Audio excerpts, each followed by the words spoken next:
dans ce survol de l'actualité, Lomé accueille du 28 au 30 avril l'atelier des acteurs non étatiques ANE impliqués dans le système agroalimentaire. Organisé par CAR International et la GIZ en partenariat avec le ministère de l'Agriculture, de la Pêche, des Ressources animales et de la souveraineté alimentaire (MAPRASA), cet événement marque une étape décisive pour renforcer la gouvernance inclusive, le plaidoyer et la redevabilité autour du programme détaillé de développement de l'agriculture en Afrique MDDAA et du PROMON. L'atelier vise à transformer la participation des ANE en un engagement influent et structuré capable d'impacter les politiques agricoles nationales. Toujours à Lomé, la première édition Togo Media Foot se tiendra le samedi 2 mai 2026 sur le terrain synthétique de l'université de Lomé,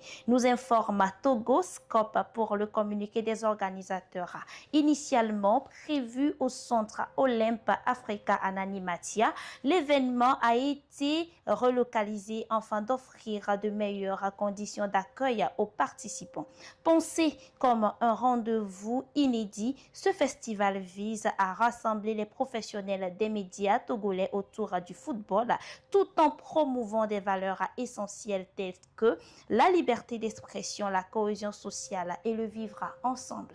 Hors de nos frontières, au Mali, à présent, première apparition du chef de la transition, Assimi Goïta, depuis les attaques du week-end qui ont touché plusieurs villes du pays. Il a reçu une délégation russe qui a rendu visite aux blessés et présenté ses condoléances à la famille de son ministre de la Défense, Sadio Kamara, tué lors de l'attaque contre son domicile.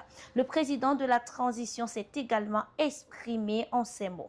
La situation est maîtrisée tout en reconnaissant un contexte d'extrême gravité 3 jours après ces offensives inédites revendiquées par le JNIM et le FELA.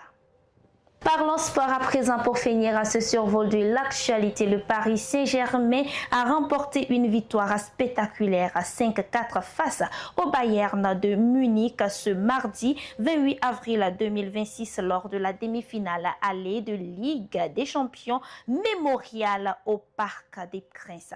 Malgré une avancée confortable, les Parisiens ont tremblé face à la révolte bavaroise, prenant une courte option avant le match retour en Allemagne. C'est tout pour ce survol de l'actualité. Mesdames et messieurs, merci de nous avoir suivis. Restez câblés sur les ondes de la télévision Chandelle.